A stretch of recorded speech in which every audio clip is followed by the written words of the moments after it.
Hello students, my self Sandeep Chaudhary and welcome to textile 2020।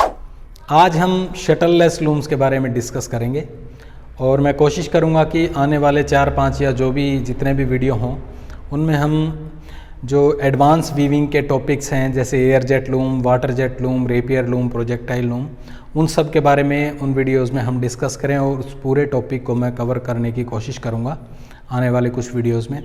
पिछले कुछ time से मेरा बिज़ी शेड्यूल होने की वजह से मैं वीडियो अपलोड नहीं कर पाया था, लेकिन अब मैं ट्राई करूँगा कि जैसे आपको पहले टाइम टू टाइम वीडियो मिलते रहे हैं ऐसे ही आपको जो भी वीडियोस की आप मुझसे डिमांड कर रहे हैं उन सारे टॉपिक्स को मैं कवर करूं और आपके लिए वीडियो अवेलेबल हों।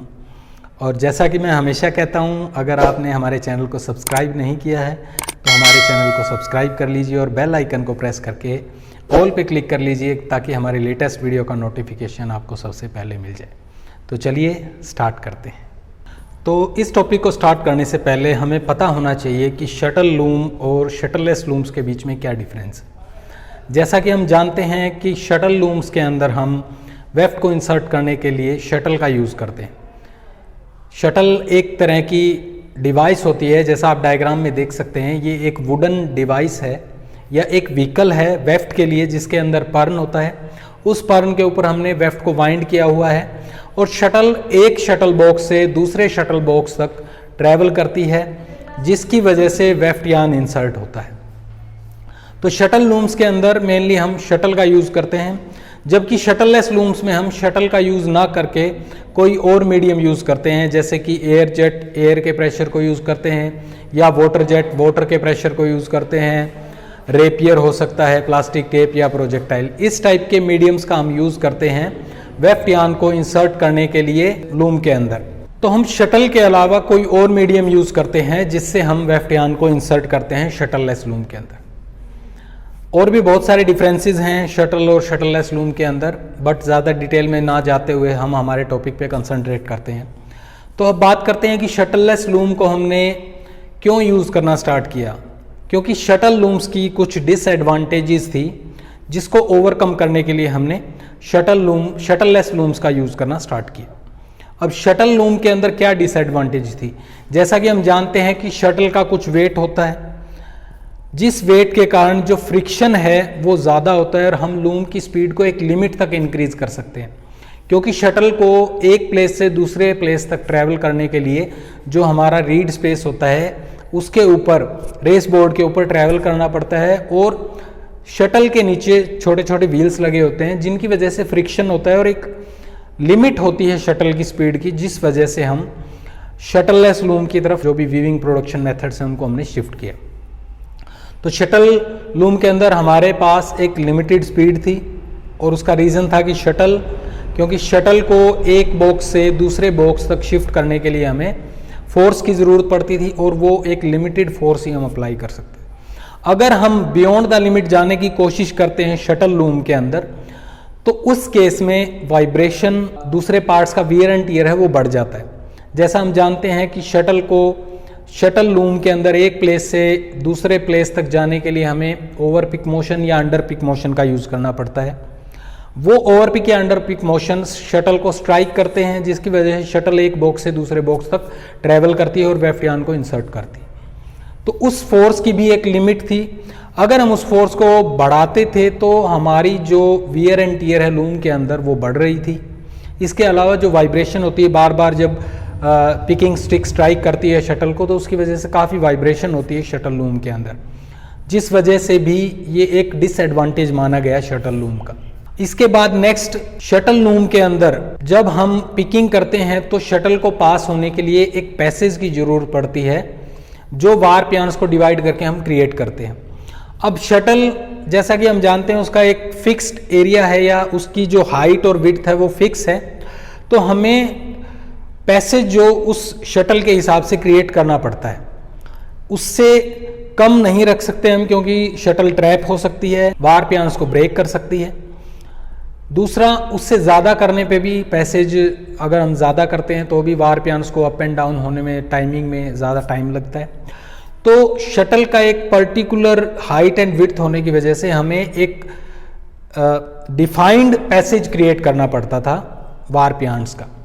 जो कि एक लिमिटेशन थी शटल लूम की। उससे कम हम पैसेज को नहीं रख सकते थे शटल को पास करने के लिए, जबकि शटललेस लूम के अंदर हम बहुत ही कम एरिया के अंदर से वेफ्ट यार्न को पास कर सकते हैं, क्योंकि उसके अंदर हम शटल को यूज़ नहीं कर रहे, हम एयर की मदद से कर रहे हैं। तो हमें सिर्फ जितने एरिया के अंदर वेफ्ट यार्न को पास होना है उतना ही हमें वेफ्ट को ओपन वार्प यार्न्स को ओपन करने की ज़रूरत है। तो जो शेड की ओपनिंग एंड क्लोजिंग है उसको हम रिड्यूस कर सकते हैं। फॉर एग्जांपल मान लीजिए कि हमारी शटल का एक पर्टिकुलर एरिया है, तो हमें उसके हिसाब से मान लीजिए इतना एरिया हमें चाहिए ही चाहिए शटल को पास करने के लिए शटल लूम के अंदर। लेकिन शटललेस लूम के अंदर सिर्फ वेफ्ट को पास करना है, तो हम इस एरिया को कम कर सकते हैं। अब जब शेड ओपन और क्लोज होता है तो उसमें कुछ टाइम कंज्यूम होता है। अगर हमें इतना शेड ओपन करना है तो ज़्यादा टाइम कंज्यूम होगा, इतना करना है तो कम टाइम कंज्यूम होगा। तो ये चीज़ हमें एडवांटेजियस लगी शटललेस लूम के केस में कि हमारा जो स्पेस रिक्वायरमेंट है वो कम होता है, और जो टाइम है शेड को ओपन करने के लिए क्लोज करने के लिए वो भी कम कंज्यूम होता है, जिससे कि हम फास्टर स्पीड की तरफ जा सकते हैं शटललेस लूम के अंदर। तो ये भी एक डिसएडवांटेज था शटल लूम का, क्योंकि हमें ज़्यादा टाइम देना पड़ता है शेड को ओपन करने के लिए, जिसकी वजह से हमारी स्पीड की लिमिट एक पॉइंट पे जाके रुक जाती थी, हम हायर स्पीड की तरफ नहीं जा सकते थे शटल लूम के। उसके बाद नेक्स्ट डिसएडवांटेज ये था कि जब शेड को हम ओपन करते थे शटल को पास करने के लिए, तो उसके अंदर स्ट्रेन ज़्यादा होता था, खिंचाव ज़्यादा होता था, क्योंकि ज़्यादा शेड जब भी ओपन होगा तो वार्प यार्न्स के अंदर स्ट्रेन बढ़ेगा। जितना स्ट्रेन बढ़ेगा, अगर वार्प यार्न्स की स्ट्रेंथ कम है तो वो ब्रेकेज होने के चांसेस ज़्यादा रहते हैं। ज़्यादा ब्रेकेज की वजह से बार बार लूम स्टॉप होती है, हमारी प्रोडक्शन पर उसका इफेक्ट पड़ता है, तो हमारी प्रोडक्शन कम हो जाती है उस वजह से भी।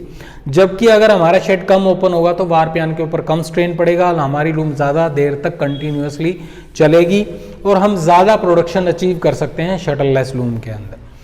चाहे वो वाटर जेट है, एयर जेट है, रेपियर है, सभी के केस में हम ज़्यादा प्रोडक्शन को अचीव कर सकते हैं। तो higher production rate shuttleless loom में था, जबकि शटल लूम में प्रोडक्शन रेट की लिमिटेशन थी, इसलिए भी हमने शटल लूम की बजाय शटललेस लूम की तरफ शिफ्ट किया हायर प्रोडक्शन रेट अचीव करने के लिए। इसके अलावा शटल लूम के अंदर वियर एंड टियर, जैसा कि मैंने पहले बताया, उसके अंदर ज़्यादा मूवेबल पार्ट्स थे, जैसे ओवर पिक मोशन है, अंडर पिक मोशन है, कनेक्टेड पार्ट्स ज़्यादा होते थे उसके अंदर जो ड्राइव देते थे शटल को। उनको कंट्रोल करने के लिए भी जो हमें मोशन यूज़ किए हमने, उनके अंदर वियर एंड टियर ज़्यादा होता था, जिससे मेंटेनेंस कॉस्ट बढ़ रहा था शटल लूम के अंदर। तो उस मेंटेनेंस कॉस्ट को भी हमने शटललेस लूम में कम कर दिया, क्योंकि शटललेस लूम में हमें ना ओवर पिक मोशन चाहिए शटल को ड्राइव करने के लिए, ना ही अंडर पिक मोशन चाहिए। तो उनके अंदर काफ़ी पार्ट्स इन्वॉल्व होते थे जो कुछ टाइम के बाद टूट जाते थे और उन्हें रिपेयर करने के लिए मेंटेनेंस की ज़रूरत पड़ती थी। उस मेंटेनेंस कॉस्ट को भी हमने शटललेस लूम के अंदर कम कर लिया। तो ये कुछ एडवांटेजेस थी शटललेस लूम की, या कह सकते हैं कुछ डिसएडवांटेज थी शटल लूम की, जिनको ओवरकम करने के लिए हमने शटललेस लूम्स का यूज़ करना स्टार्ट किया।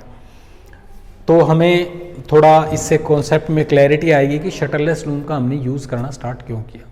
अब बात करते हैं कि किन किन तरीकों से हम शटललेस लूम को यूज़ कर सकते हैं, या क्लासिफिकेशन ऑफ शटललेस लूम। वैसे तो काफ़ी ब्रॉड क्लासिफिकेशन है शटललेस लूम का, बट हम यहाँ पर कुछ जो मेन शटललेस लूम यूज़ की जाती है इंडस्ट्री में उनके बारे में हम डिस्कस करेंगे। तो अब हम बात करते हैं क्लासिफिकेशन ऑफ शटललेस लूम।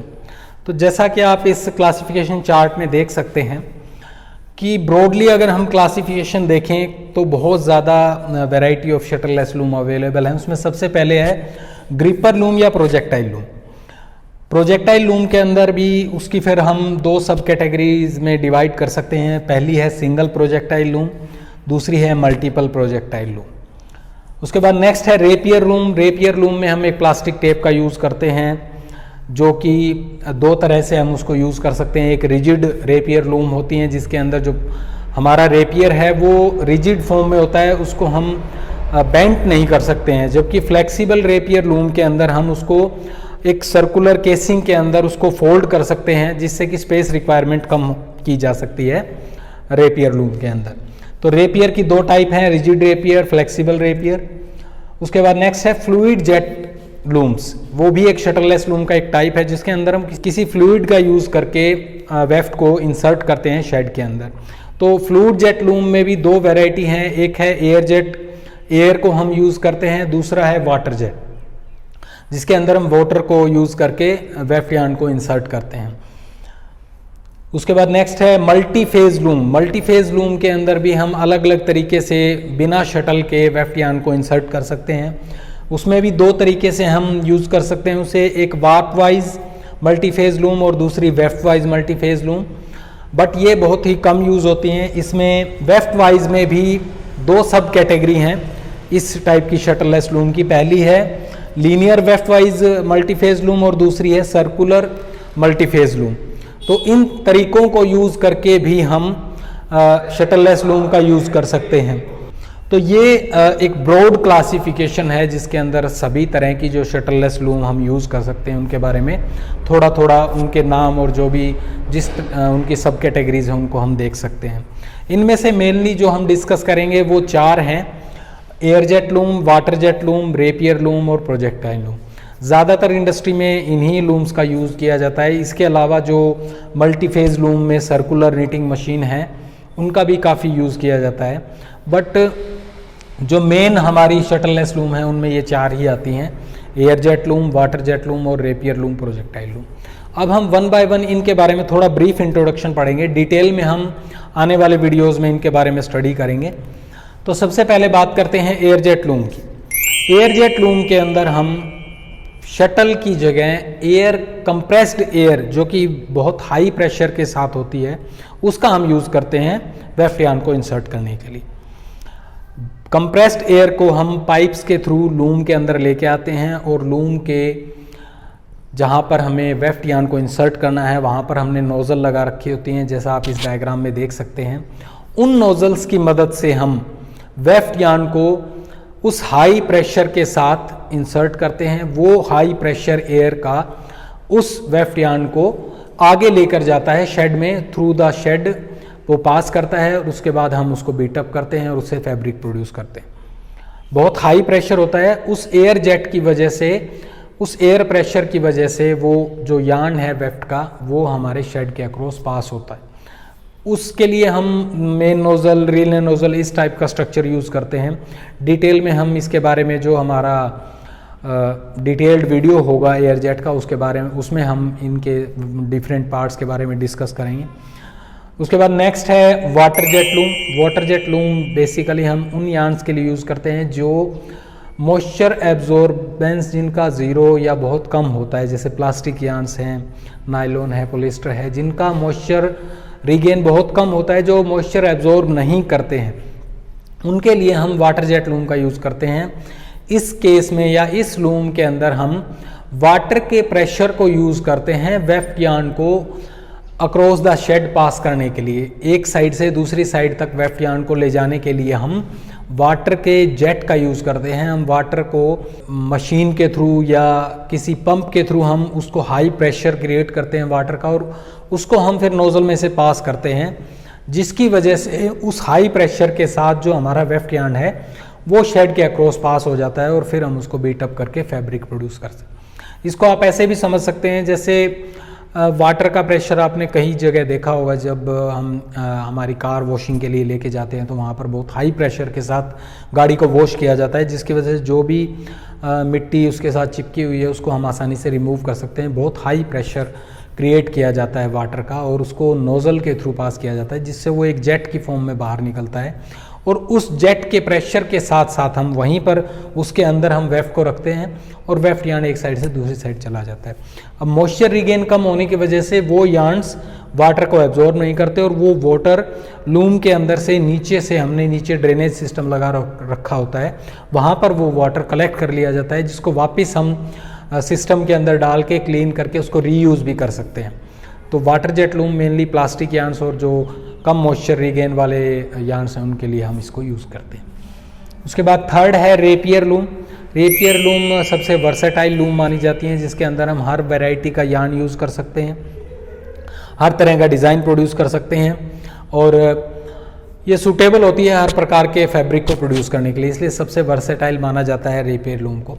अब रेपियर लूम में हम रेपियर में हम वेफ्ट को इंसर्ट करने के लिए एक प्लास्टिक टेप का यूज़ करते हैं। जैसा आप इस डायग्राम में देख सकते हैं, ये एक तरह का रेपियर का मटेरियल होता है जो प्लास्टिक जैसा होता है। कई बार हम स्टील का भी यूज़ कर सकते हैं, इसकी बजाय प्लास्टिक की जगह स्टील का भी रेपियर यूज़ किया जाता है। अब ये जो रेपियर है, इसको हम वेफ्ट को कैरी करने के लिए एक प्लेस से दूसरे प्लेस तक ले जाने के लिए हम इसको यूज़ करते हैं।